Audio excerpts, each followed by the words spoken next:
Hey guys, welcome back to Wilderness Springs. I thought we could take us a little stroll through the park and maybe have us a little chat about Update 3 because it is going to be coming out in just a little over a week. And you know, the one thing that I have really noticed about Update 3 is the measured, kind of like the measured reaction of the community. I don't think Update 3 is overhyped. I don't think it's underhyped. I think it's just like it's honestly, it seems like one of the best timed updates as far as everybody kind of getting on board with what Frontier's trying to do. I think it's perfect timing now that it kind of seems like the pitchforks have been put away for now, and I think we just collectively as a community feel like Frontier is on the right track. They are firing on all cylinders, if you will. We know that they are in it for the long haul. We know that they want to, give us the best game possible. And I think everybody's kind of settled into that thought. And like, we just, we're like, let them cook. And that's what's so cool about Update 3 is everybody's just being chill about it. We know the Western theme is coming. I think that was a good first theme.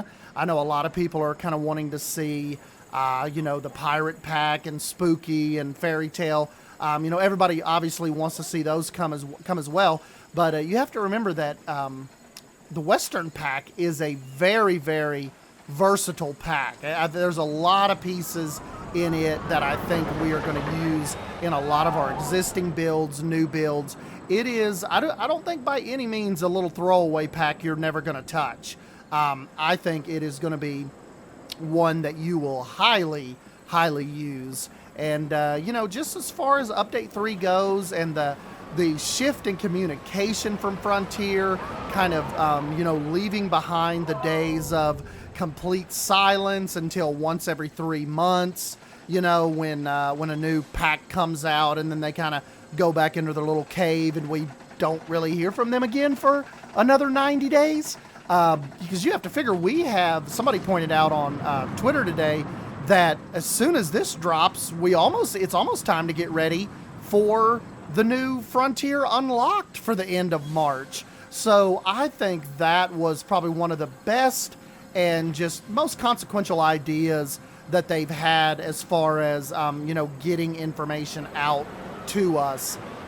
Them just taking the time to do those unlocks at the end of every month is just a complete game changer for us, and anybody that's been around Frontier knows how big of a deal it is just to kind of have these little updates and once a month little refreshers. It just didn't happen back in the day. It didn't happen with even Planet Zoo. Like, it didn't even happen 6 months ago. I don't know when the first Frontier Unlock started, but definitely is, I think, a step in the right direction as far as communication goes, and just rolling out these updates kind of in step with the Frontier Unlocked, information sections. That is just wholeheartedly welcomed. And it's like I said, that's the theme of I think this update. No one is really overhyping it, but everybody's just has really good measured optimism for it. I think one thing that is really, really going to help as far as your kind of water park immersion goes, we got to get this tunnel fixed.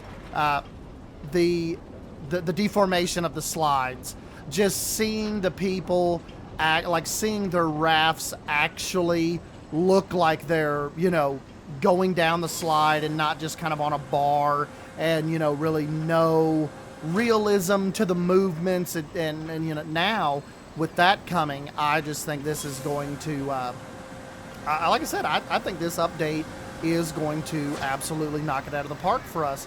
And you guys will have to let me know like what you want to see come. I know we don't necessarily have the change log yet where we can go in and look at it, kind of line by line. But I think it's going to be a pretty beefy update. Remember, this is not a little hot fix. We're talking about the large update 3, bringing in the Western theme, bringing in the deformation on the slides, where the guests will actually fly off of your slides and your tubes, if they're not constructed correctly, or, if you go a little too wild with them. So, yeah, that is just, I kind of just wanted to jump in and get your all's thoughts now that we are so close, and we still have a lot of path work to do in Wilderness Springs. Remember that one guy was telling us how these paths, they're so giant and they don't really, like, there's nothing to do in between them. I think this, like, talking about spots like this that were kind of just filler with a lot of bushes, that can be turned into something either via shops, drink stores, souvenir stands. Something can happen in there. Definitely need to figure out something with that. Still like how these railroad bridges come out, as far as the guests being able to walk in. I don't know if we have a train coming, but I thought those come out really, really cool. And then kind of just making our way back to Main Street at the Silver Spur Steakhouse over here to our left. Got all of yours Western buildings kind of flanking this side over here. And then you get back into Mufuti's just glorious Main Street pieces, transformed the whole park. Oh, let me show you also what I did. I might do this on stream. I want to have a 25,000 subscriber Planet Coaster 2 stream, probably maybe even by this weekend. But look, I took out that ice cream shop right here, and I think I want to do like a really big corner building, either a gift shop or, just something right here that I think can, be a real compliment to Mufuti's Main Street set. So something right there. As a matter of fact, I'll take you out of first person and kind of show you. See? My old ice cream shop is gone. So I want something right here that can kind of be accessed by both sides of the path, and something that, height-wise complements Mufuti's 1888 souvenir shop. And, obviously windows kind of facing out this way, larger corner facade, and then maybe have the building butterfly out. So, yeah, I think that could be cool as you come in and really complement that side of the road, give some, kind of like I had a lot of trees in the way, but just kind of help with some verticality over on this side of the street, and really just as you're walking down through here, just seeming like you're enveloped in this, like in this town's little Main Street story, buildings on each side of you, just kind of promoting that mystery and that exploration, like what's down through here? Oh, what's that building down there at the end? Is that a restaurant? Just like we always say, promoting the discovery of the theme park, just making you think, what is down that path?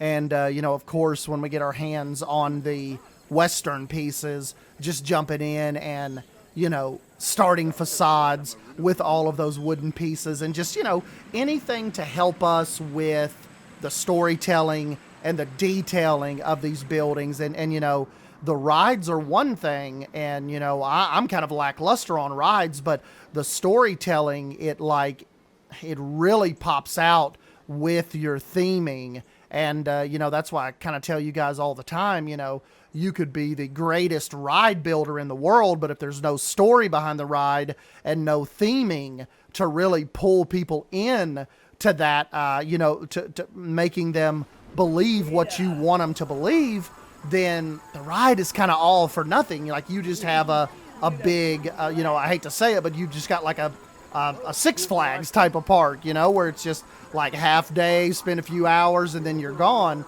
Whereas, my style and some people love that, like Carowell. Like, I know people that stake their claim on Carowinds, and that is just, they're coaster enthusiasts, and that is just their jam. My jam particularly is highly themed theme parks. I want the theme in the theme park. I am not about, I've never really enjoyed just giant coaster parks. I am in it for the storytelling and the theme and kind of what happens, you know, in that side of the themed entertainment space. But anyways, I just wanted to jump in and, you know, not leave you guys hanging all the way till the 20th. But, you know, you have to let me know your thoughts on Update 3 and, you know, how excited you are for it. And, you know, one of the, go ahead and let us know some of the things that you would like to see make their way into Update 3. And, you know, kind of if you're not in the game, if you're still not back into Planet Coaster 2, what would bring you back? And, you know, that stuff is, your comments like that are always interesting to me. We'll get a little last shot of the monorail. I changed the color of it back to white. Bringing a bunch of people from the resort. But yeah, like I said, you guys will have to let me know. Oh, somebody said we do not see, they're like, you never show the park in the rain or like in the evening. So we'll do some heavy rain for you. And let's do like a morning rain shot. Just like, I don't know why you guys like this though. Morning rain like can ruin a theme park day. Love the little bounce back on the paths. But you know, guys, the one thing, and you know, Beyond Drew brings this up all the time. Jonty may have even mentioned it in one of his recent videos when he was really heavy on Planet Coaster 2. But that is, we got to get it to where when it's heavy raining like this, it gets dark. Like, as far as the heavy rain goes, it stays light out. Like, see how it doesn't really get thunderous and dark? Like, the skies are still pretty much blue. And I think that would be okay if you're talking about, you know, light rain possibly, or a passing shower. But when you're talking about heavy rain, I would like to see it dark and maybe some lightning in the background. You know, kind of that type of vibe if we're thinking thunderstorms and heavy rain. Because particularly if you take it, like, see, if you're in the middle of the day right now, it is still bright and sunny out here. It's just like there's just a little bit of cloud cover. So that is something. I might tweet that out too. Like, show them this shot kind of going through the downtown where it never gets dark with the weather. So anyways, you guys have to let me know what you think. And I'll try to get you some more update videos out as soon as we know a little bit more information, like as far as the change log goes and what all they're confirming to come. And get you another video out maybe before the weekend, and then look to jump in here and have that live stream and maybe try to get a building going right here. So anyways, guys, I'm Stan Wolf. Thank you for stopping by and hanging out with me, and I'll catch you in the next video. See you.